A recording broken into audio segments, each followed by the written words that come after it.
Hello, everybody, and welcome back to the Star Wars Expanded Universe, narrated by Disney, or can Lucasfilm, whichever way you slice it, Legends. Today, I have just a bunch of comics, just straight comics all the way through.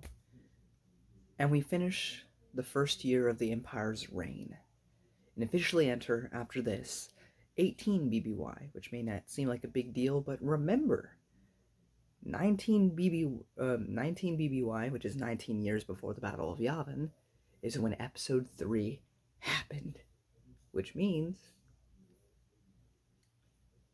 that everything that we've experienced since the events of Episode 3 have all taken place within that same year.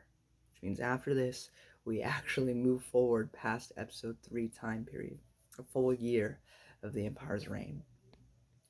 But we finish off the Dark Time series here. We read a bunch of Vader comics specifically, and we move on forward with our journey through the expanded universe. The next series we'll be covering is Jude Watson's The Last of the Jedi, the third series after Jedi Apprentice and Jedi Quest. Anyway, I don't think I have too many spoilers for you today, so if there are spoilers that I should talk about that I think are too crazy, I'll just hold off on it. You can read it for yourself, but I don't think it's that bad. Starting off, we have Star Wars Tales. Yes, Star Wars Tales again. Issue number 12, the short story, The Duty. This one isn't actually that bad. For Star Wars Tales, anyway. Fairly short. The art style is not my favorite, but other than that, it is a story about a lone Jedi trying to protect a bunch of younglings. And Vader trying to tempt him with the dark side, promising him that if he were to join him, that he would let the kids go. It's a very short story. I don't really want to spoil too much, but this is the Dark Times. And I'll leave that there. Moving forward, we have Dark Times Blue Harvest. Here, we basically follow Das Janir again after all this time. Das Janir being the long-haired Jedi that showed up at the end of the Republic comics and then reappeared in Dark Times and is now living on his own since he had his falling out with the smuggler group. He now sports a full-on beard and looks way cooler like this, and yet he gets rid of it in later issues, which I don't know why, because it's the best he's ever looked. But I digress. He even has it's not the same exact hat, but I noticed that in TCW, there's this bounty hunter dude who has like a hat that he like can like slide on, you know, kind of like think like Captain America's shield. Now, this guy's hat, Das Janir, it's not like that in the sense that he doesn't do that with his hat, but it is a cool hat like that. At least I think it's cool. But he basically gets entrenched into the problems of this city, which has, you know, like slavers and sex traffickers. I mean, they don't say that, but that is certainly a thing. And, you know, as a Jedi, you know, he's supposed to be keeping it on the down low, but he cannot help himself. He can't remain neutral like Obi-Wan is trying to force himself to on Tatooine. Das Jr. can't, and he finds himself helping these people, despite the fact that he probably shouldn't be. Then we go to Dark Times, Out of the Wilderness. Das Jr. and a lady who he joins up with at the end of the last series are stranded in this desert place while this bounty hunter is trying to kill Das Janir. By the end, they are reunited with the smuggler gang because the smuggler gang realizes that they should let bygones be bygones and have Das Janir be a part of the team again.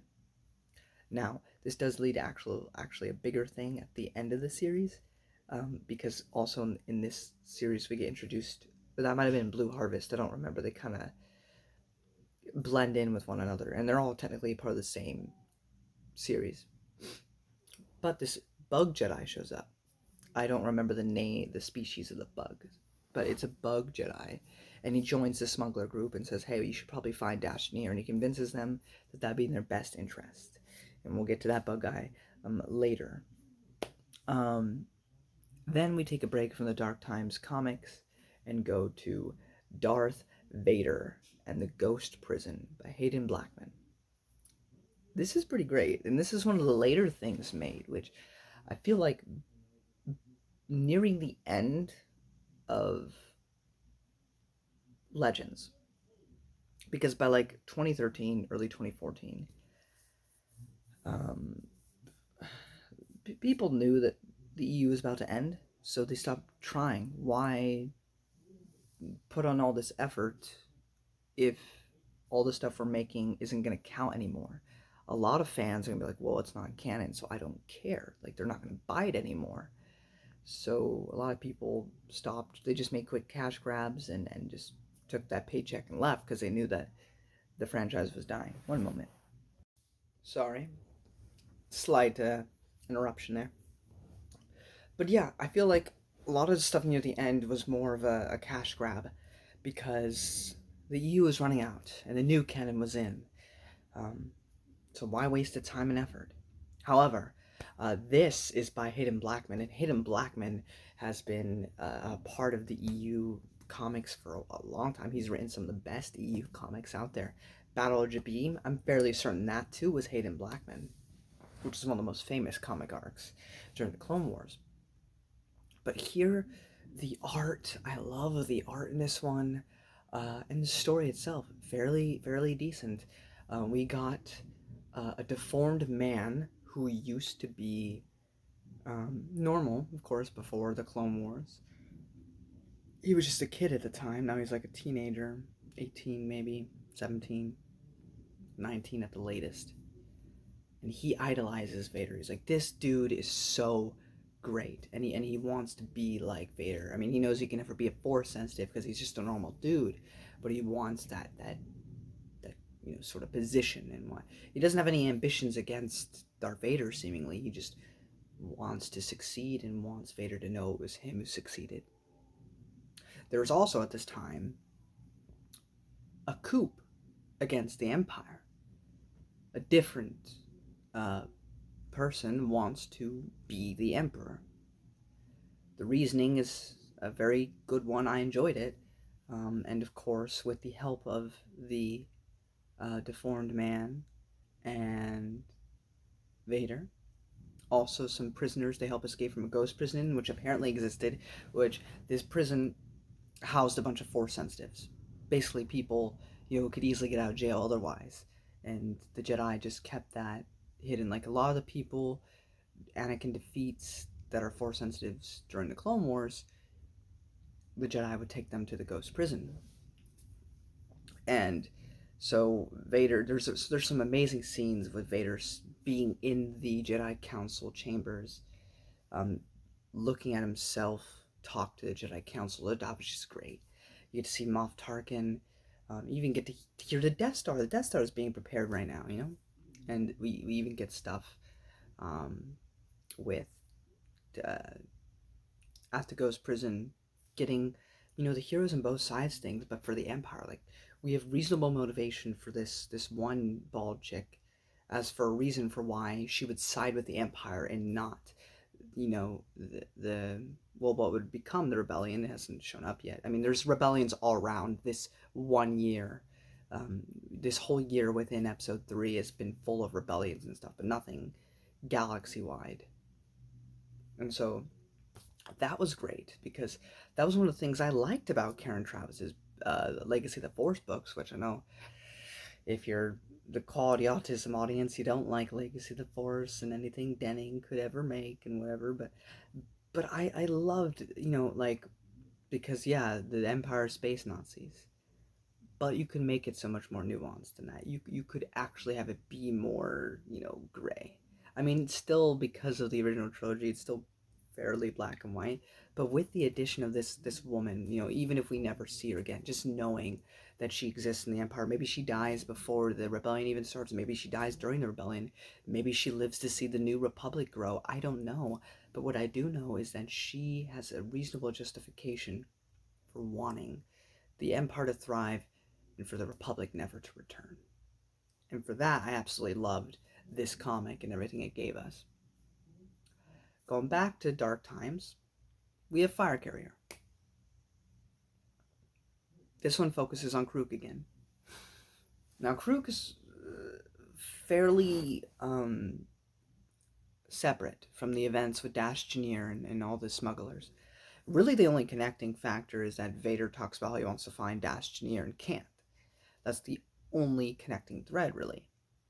That being said, I love Crook, and everything within Crook's comics during the Dark Times is always hopeful, and in a dim candle amidst the darkness, harkening back to the episode 3 novelization with that quote at the end. But you see some depressing stuff in here. I mean, it's nothing crazy. It's the implication, and yet still having hope afterwards. Crook and the younglings are at this refugee camp. Now, there are some legitimately good officers in the Empire who remember serving under the Republic, remember the Jedi, and don't believe that they would have staged a coup against the Supreme Chancellor. And these Empire people are like, well, it's either we speak out and we're detained and unable to help people, or we keep our mouths shut about how we feel about the new politics and governance and just do the best we can in our positions.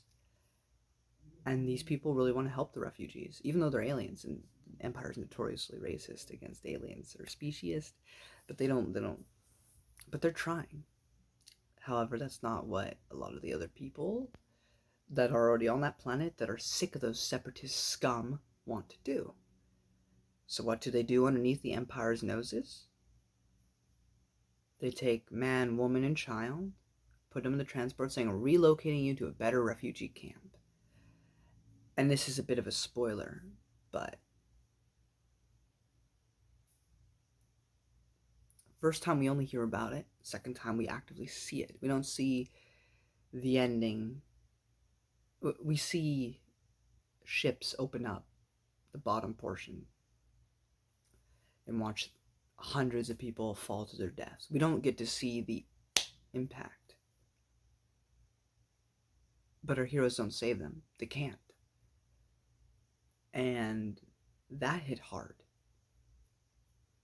That being said, there's still hope by the end of this series. By the end of this story. Which was much needed. And overall, Crook is just... Dude, Crook, the whole whipped species gives me this whole vibe of like the Predator. Not in looks-wise, but in like, I don't know, tactics. There's this moment, it's not really a spoiler, but Crook is like, he jumps into a waterfall and positions himself to look like he's just dead in the water. And as one of the stormtroopers comes to check on it, or was it a stormtrooper, or was it just an Imperial officer? I don't remember. But somebody in the Empire goes to be like, ha, we got him. He pokes his head up and he's like, got you. Grabs his face, and the next shot, the guy's floating around in the water, but he's actually dead. And that was just freaking awesome. There's also a character who returns. I'm just going to say it, Master Zhao. And if you don't know who that is, you need to read the Republic comics first off while you reading Dark Times if you haven't read the Republic comics. Master Zhao is this weirdly zany, very familiar, reminiscent of Yoda in Episode 5, where he talks in riddles all the time. He doesn't make a lot of sense unless you really pay attention to what he's saying. And he'll cook you like these meals where, depending on your state of mind, it will taste wonderful or it will taste horrible. He's just a fun character, and they bring him back in here. And that was absolutely great. There's also a Jedi Council Acts of War reference because Crook was the apprentice to Master Micah before the event, before episode 1, and they referenced that here, which was really cool. But like I said, everything about Dark Times has been overall pretty great.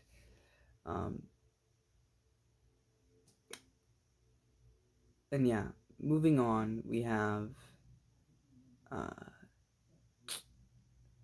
Darth Vader and the Ninth Assassin by Tim Seidel. The art's nice. That's all I have to say about it. This is a forgettable cash grab of a story. The plot is Vader kills some person from this planet. It was very influential. It was this guy's son or whatever, and so the guy sends a hitman after him, this Ninth Assassin. And he's all edgy. He's got this cool mask, and I'm gonna be the one to take out Vader. To be fair, this is still within this is not even a year after episode 3, so somebody thinking they could take on Vader, I can accept. If this was closer to episode 4, people should know what Vader's capable of, and I would have more problems with it.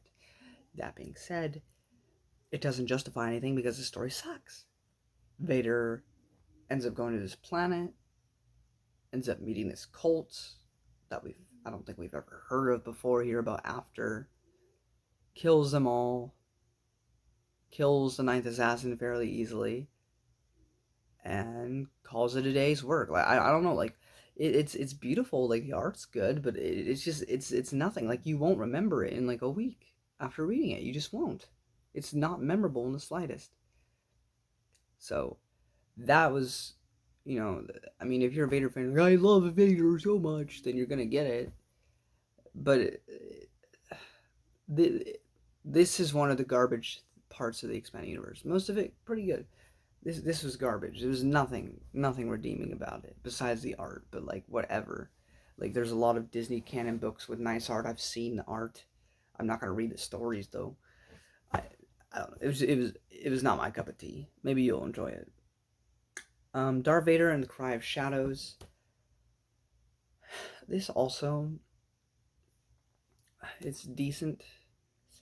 It just follows this clone who was abandoned during the Clone Wars.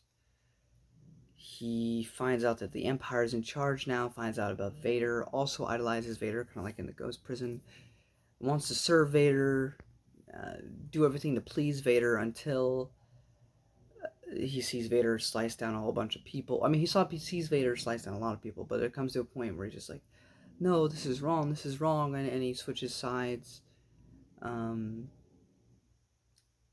He gets out of the game, and so to speak, he finds a woman to love and has a family and just lives his life, writing down a diary of what happened, and it's okay. It's again, I don't think it's memorable enough. Like I won't remember. I'll remember that there was a clone in it, but in like a week, but I won't remember the story because it's just not that memorable. The art is the story is it's fine. It's better than the Ninth Assassin, but it's nothing special, nothing that you'll remember. So, up next we go back to a positive note though. Darth Vader and the Lost Command. This one's great. This one is more of Vader's perspective. We get to see Vader's torment as he visualizes a possible future in which Padme becomes the Supreme Chancellor, where they have a son named Jin, which I thought was interesting that had Anakin gotten a chance to have a say in the matter, he would have named a boy Jin after Qui-Gon Jinn, because he's like a father to him, more than Obi-Wan ever was. But it's all a fantasy. The main point of this story is that Tarkin's son is missing, and Palpatine wants Vader to go find Tarkin. At some point, Vader gets the idea that if we find Tarkin's son and kill him, we could make Tarkin even more loyal to the Empire if we simply lie and say it was this rebellion that was going on. And so that is his plan. Eventually, and I'm just going to spoil a bit of this, it's not too bad, but he does get captured by who you know, Tarkin himself, Tarkin's son, I mean, who is not kidnapped, he switched sides. Doesn't matter, Vader already had a plan to kill him, but that simply makes it more justifiable. But here's what I love about this. Vader killing Tarkin's son is to make it so that Tarkin remains ever loyal. But his son was a rebel, went against the established order, against the Empire. And so by successfully killing his son, blaming it on the rebels, you make Tarkin a devout follower of the Empire, who will take any opposition against the Empire personally for remembering what happened to his son. Simply ironic, since his son would never approve of his dad's actions. Meanwhile, while Vader is captured, he has visions of Padme. Everything with that is absolutely incredible. Of course, we all know Vader can't die. He's in the original trilogy, baby. He gets out of it, kills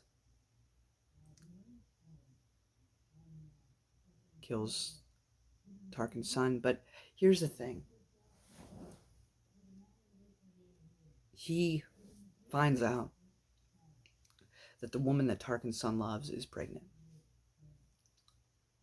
He brings the building down. Now, mind you, Vader is still in there. I think, it doesn't say this specifically, I think Vader was trying to kill himself along with Tarkin's son and his love interest.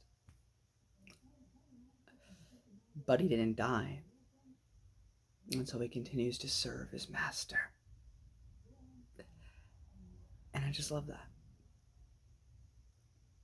I also love the irony, as I said before, with Tarkin. And I thought, unlike the past couple Darth Vader issues we were talking about, I thought this was absolutely wonderful. The art was not my favorite. I prefer Ghost Prison for that. But both of those stories are very strong Vader comics. Well worth your time. Lastly, we return to Dark Times. A Spark Remains by Randy Stradley. You know that name. Wonderful guy. Written so much in the EU. This is the end. This is where our heroes decide that, hey, we've lost so much already. Might as well use what we have left of life to do something good. And so they come up with a plan that if we can at least take out Vader, strength in numbers and all that. And this is still early on, so I can buy that people would think about doing this. If this was close to episode 4, again, out of issues because it's Vader. That's 18 years of this guy being in charge. You should know not to mess with him. But this isn't even a year after yet. And so they make this plan to defeat Vader. However, we get introduced to a guy, or reintroduced to a guy that I completely forgot existed. Back at the end of the Republic comics, we followed a Bothan Jedi who ended up meeting Dash Jr., and then we focused on Dash Jr. for the remainder of the time. But this Bothan was humbled by the fact that he told his Padawan to live a new life, and he went a separate way. He stopped being a Jedi, he formed a casino, lived a peaceful 8 months. Well, Dash Jr. has been unable to stop helping people, being a true Jedi. And he's humbled by that. And he also realizes how many people care about Das. How much of a future he could have. Tricks Das, ends up having him whisked away. Meanwhile, also slight spoilers. It's not much. The Bug Jedi, he is a Jedi, but he was corrupted by Palpatine slightly after the events of Order 66. He was rounded up. He was told by Palpatine to fight each other to the death. The Jedi at first tried to attack Emperor Palpatine, and he of course, is just having a good time killing them, having fun. And when the bug realizes that there is no hope for himself, he turns on his Jedi and kills them all, so that way he can work for Palpatine. And so that's kind of like the twist. He dies, pathetically, of course, and